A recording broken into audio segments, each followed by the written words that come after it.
Agama merupakan keyakinan yang dianut oleh masyarakat dalam beragama. Setiap agama memiliki ajaran dan prinsip yang harus diikuti oleh para penganutnya. Ajaran agama biasanya dijadikan pedoman oleh pengikutnya untuk menjalankan kehidupan sehari-hari seperti berinteraksi sosial dengan masyarakat lainnya.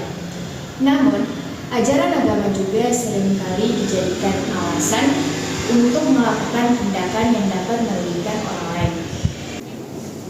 Nah, salah satu tantangan dalam agama yaitu radikalisme. Radikalisme merupakan paham yang menganut pemikiran-pemikiran ekstrim dan menghasilkan tindakan-tindakan kekerasan. Dalam agama, radikalisme biasa terjadi karena penganutnya yang menginterpretasikan agama sebagai sesuatu hal yang ekstrim dan tidak toleran terhadap perbedaan pendapat ataupun perbedaan keyakinan. Seperti pada firman Allah Quran Surah Al-Maidah ayat 32 yang artinya, barang siapa yang membunuh seorang manusia bukan karena orang itu membunuh orang lain atau bukan karena orang itu melakukan kekerasan di muka bumi, maka dia seakan-akan telah membunuh seluruh manusia. Radikalisme dapat diambil dari berbagai bentuk, tetapi tergantung dari isu dan konteks yang telah diterapkan. Nah, berikut ini beberapa bentuk dari radikalisme. Yang pertama yaitu kekerasan. Radikalisme dapat mendorong individu atau kelompok untuk menggunakan kekerasan sebagai pencapaian tujuan mereka. Bentuk-bentuk ini bisa berupa peperangan, terorisme, atau pemberontakan.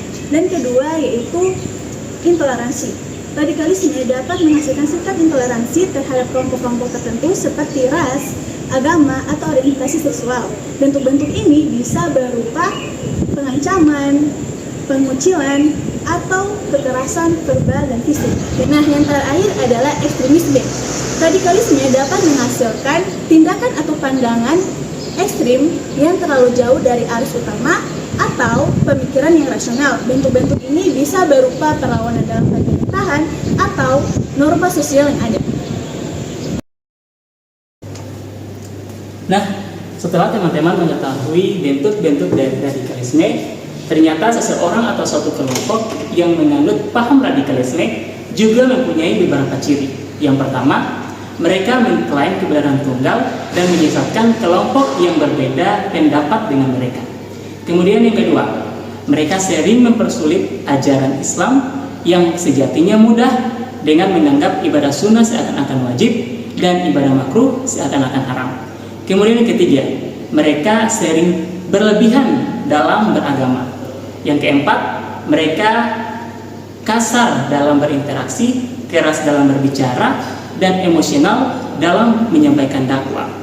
Kemudian yang kelima, mereka sering berburuk sangka kepada orang-orang yang di luar golongan mereka.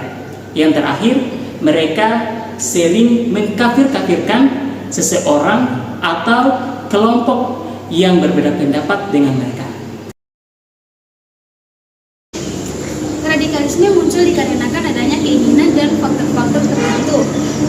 Menurut Abdul Munib menjelaskan bahwa di kalangan Islam ada beberapa faktor yang memicu terjadinya radikalisme. Yang pertama, pemahaman keagamaan yang literal, sepotong-potong terhadap ayat Al-Quran. Yang kedua, bacaan yang salah terhadap sejarah Islam yang dikomunikasikan dengan idealisasi berlebihan terhadap Islam pada masa tertentu. Dan yang ketiga, deprivasi politik, sosial, dan ekonomi yang masih bertahan dalam masyarakat. Salah satu contoh kasus radikalisme yaitu aksi bom bunuh diri di depan Gereja Katedral Makassar pada tanggal 28 Maret 2021 yang menjadi bukti nyata ancaman bahaya radikalisme.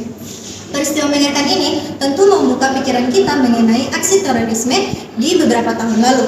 Oleh karena itu, hal ini tentu saja menjadi alarm bagi kita masyarakat dan juga pemerintah bahwa radikalisme atau ideologi radikal itu masih ada dan akan terus menghantui kita apabila tidak kita tangani secara serius. Aksi teroris dan radikalisme yang saling bertentangan antara nilai agama dan nilai luhur yang dijunjung tinggi bangsa Indonesia. Dengan terjadinya ketakutan teror radikalisme yang telah sampai di Indonesia, dengan bukti meledaknya beberapa peristiwa berdarah dan kekerasan atas nama agama yang didalangi oleh beberapa kelompok-kelompok radikal Islam. Untuk itu, kita, anak bangsa, harus memahami dengan baik apa itu radikalisme dan bagaimana cara kita, pemuda bangsa Indonesia, untuk mencegah terjadinya radikalisme itu.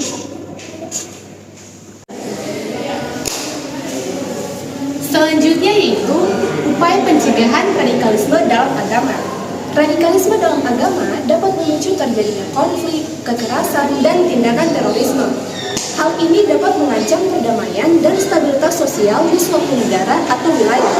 Oleh karena itu, kita memerlukan upaya untuk mencegah dan menanggulangi radikalisme dalam agama. Berikut adalah beberapa upaya dalam mencegah dan mengatasi radikalisme dalam agama. Yang pertama adalah pemberdayaan masyarakat. Pemberdayaan masyarakat dapat dilakukan melalui partisipasi kegiatan sosial, kegiatan ekonomi, dan kegiatan politik.